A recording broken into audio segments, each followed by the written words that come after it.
تو میں نے آپ سے بتایا کہ یہ قدر جو ہے ایک تو اسی سے لفظ قدرت بنا ہے، اور نمبر دو اسی سے کسی شے کی قدر و قیمت، اور پھر اسی کے معنی ہے اندازہ مقرر کر دینا، کسی شے کا اندازہ مقرر کرنا، یہ قدر ہے۔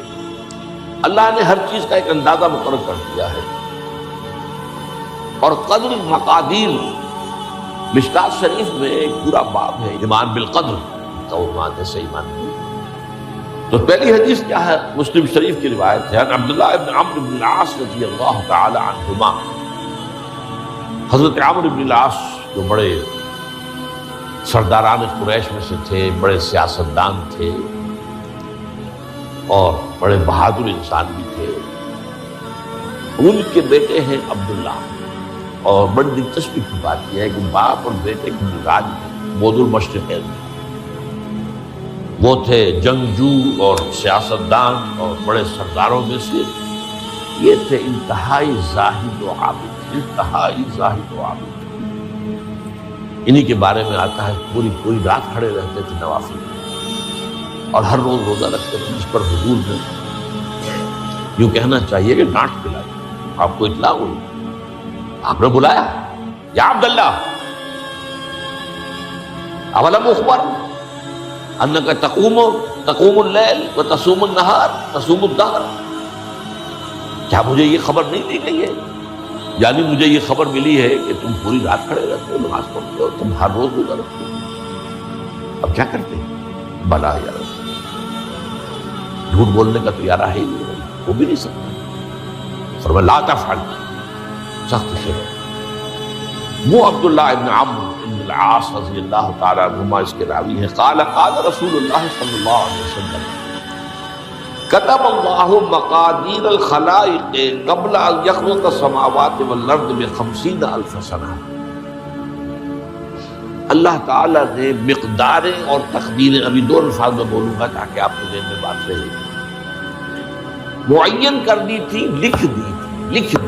لکھ دی آسمانوں اور زمین کی تخلیق سے 50,000 سال تک۔ یہ ہے قدر، ہر چیز کی ایک تقدیر جو ہے وہ معین ہوئی۔ اب آئیے اس میں کتاب سے مراد کیا ہے؟ جو آیت میں نے دوسرے نمبر پر پڑھی آج، سورہ حدید کی آیت، ما اصاب بمصیبۃ فی الارض ولا فی انفسکم الا فی کتاب من قبل ان نبرأ۔ کتاب سے مراد کیا؟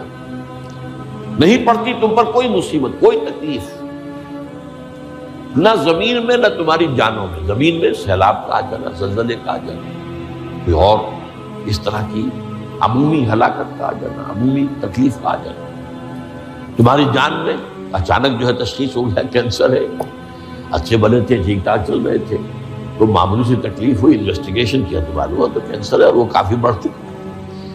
لیکن جو شے بھی آتی ہے، چاہے تمہاری جان پر آئے چاہے زمین پر آئے، وہ ایک کتاب میں لکھی ہوئی موجود ہے، اس سے پہلے کہ ہم اسے ظاہر کریں۔ یہ تمہیں مشکل نظر آئے گا، ان ذالک علی اللہ یسیر، یہ اللہ پر بہت آسان، بہت آسان، اللہ کا علم کامل ہے۔ تو معلوم ایک بات جان لیجئے کہ حقیقت کتاب سے مراد اللہ کا علم قدیم ہے، اللہ کا علم حادث نہیں ہے، معاذ اللہ ثم معاذ اللہ، کہ کوئی شے ہوئی تو اس کے علم میں آئی۔ یہ ہمارے ہاں بعض گمراہ فرقوں کا عقیدہ ہے، اسے بدع کہتے ہیں، کہ اللہ کے علم میں بدع بھی ہے، یعنی کسی واقعے کے ظہور کے بعد اس پر کسی شے کا منکشف ہونا، معاذ اللہ ثم معاذ اللہ، یہ شان خداوندی سے بہت بڑی ہے۔ وہ تو عالم ما کان و ما یکون ہے، جو بھی کچھ تھا اور رہا ہے آج تک ہمیشہ سے ہے، اور جو بھی کچھ ہوگا وہ سب اس کے علم میں آنے واحد میں موجود۔ آنے واحد، یہ آنے واحد کے لفظ کو اچھی طرح سمجھنا۔ مجھے سب سے پہلے تجربہ ہوا تھا، یہ سن میرا خیال ہے کہ 67-68 کی بات ہے، میں نے پہلا ہفائی سفر کیا تھا لاہور سے کراچی۔ اس وقت فوکر چلتا تھا، فوکر فرینڈ، چھوٹا جہاز جو چڑیا والا، اور کرایہ 90 روپے تھا نائٹ کوچ کا۔ آئیے آپ تصور کیجیے. تو میں چونکہ مجھے جغرافیہ سے دلچسپی ہے اور فوکر زیادہ اونچا نہیں ہوتا، تو میں دیکھتا جا رہا تھا کھڑکی سے، اس وقت ہم کہاں پہنچ گئے، اب کہاں پہنچ گئے، اب جو روشنیاں نظر آ رہی ہیں کس شہر کی ہیں، یہ اکھاڑے کی آ گئی، یہ ساہیوال کی آ گئی، یہ آگے اور آگے. ایک دم میں نے دیکھا کہ 3 شہروں کی روشنیاں میں ایک وقت دیکھ رہا ہوں. لودھرا، بہاولپور، سباسٹا. مجھے خیال آیا کہ جب میں ٹرین سے سفر کرتا ہوں، کراچی جاتا ہوں، تو لودھرا پہنچتا ہوں تو میں سمجھتا ہوں کہ ابھی بہاولپور آدھا گھنٹے بعد آئے گا، وہ مستقبل کی شہر ہے میرے لیے. بہاولپور پہنچتا ہوں تو لودھرا میرے لیے ماضی کی بات بن جاتی ہے، آدھے گھنٹے پہلے لودھرا آیا تھا، اور آدھے گھنٹے کے بعد جو ہے سماسٹا آئے گا، وہ میرے لیے مستقبل بن گیا، لودھرا ماضی بن گیا. لیکن اس بلندی پر میں بیک وقت دیکھ رہا ہوں لودھرا کو بھی اور بہاولپور کو بھی اور سماسٹا. یہ معاملہ جو ہے اس کو 1 ملین بلین سے ضرب دے لیجئے.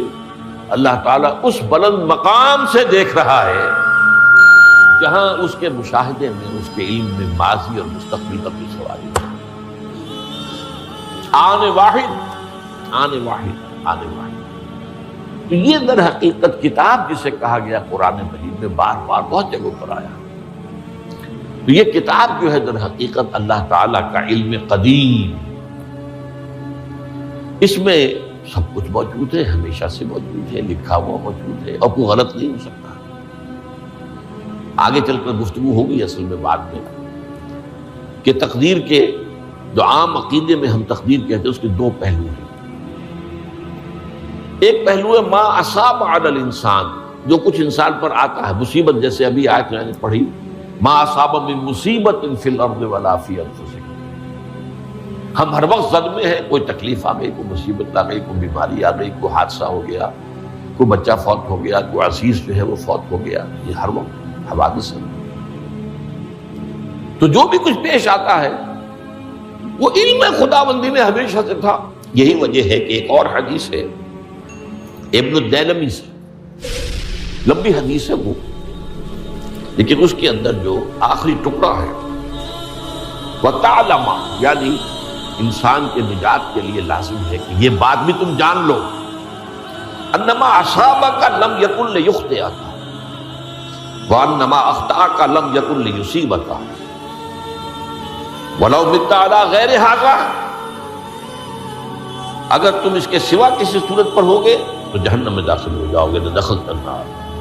یہ جان لو کہ جو چیز تم پر آئی وہ آنی ہی آنی تھی. دیکھیے ہوتا کیا ہے، کاش کہ میں اگر یوں کر لیتا تو یہ نہ، بس یہی ایمان بالقدر کے منافع. جو ہوا ہے وہ اللہ تعالیٰ کے ہاں تو پہلے سے طے تھا، ہونا ہی تھا. تمہاری کوئی تدبیر، کاش کہ میں اس وقت یہ کر لیتا. یہ لاؤ، اسی لیے ایک حدیث میں الفاظ آئے ہیں ان کلمۃ لاؤ تفتح عمل الشیطان. اس لاؤ سے، کاش، اس سے شیطانی عمل شروع ہو جاتا. کاش کہ یہ ہو جاتا، کاش میں یہ نہ کرتا، کاش کہ ہو جاتا. یہ نہیں. تعلم انما اصابک لم یکن لیخطئک. تو جان لے اس بات کو کہ جو چیز تم پر آئی ہے وہ ہرگز ٹلنے والی نہیں تھی. کوئی تدبیر تم کر لیتے، کوئی کسی وقت کوئی ہیلا کر لیتے، کوئی تم قدم اٹھا لیتے، کچھ بھی کر لیتے، وہ تو آنی ہی آنی. وما انما اخطاک، جو چیز تم سے چھوٹ گئی، رہ گئی، نہیں ملی. ایک ویکنسی ایڈورٹائز ہوئی تھی، آپ کو بھی درخواست دی تھی، آپ کو نہیں ملی. اب آپ ہو کاش کہ میں نے فلاں سے سفارش کرا دی ہوتی، بس گئے. تو جو چیز چھوٹ گئی وہ چھوٹ جانی ہی تھی. اس میں قطعاً جو ہے کوئی شکل، کوئی تدبیر، کوئی سفارش، کسی طرح کا کوئی بھی ہیلا، کوئی جو ہے اس پہ کارگر نہیں ہو سکتا تھا. لم یکن لیصیبک وبت علی غیر ذلک. اگر تو اس کے سوا کسی کیفیت پر تیری موت واقع ہوئی، اگر یہ یقین نہیں ہے، یہ ہے تقدیر کا وہ مفہوم کہ جس کا تعلق ہے علامہ اصاب الانسان، جو انسان کے اوپر وارد ہو رہا ہے، اس کے ضمن میں تقدیر کا مفہوم کیا ہے. یہ جو ہوا ہے وہ تو ہونا.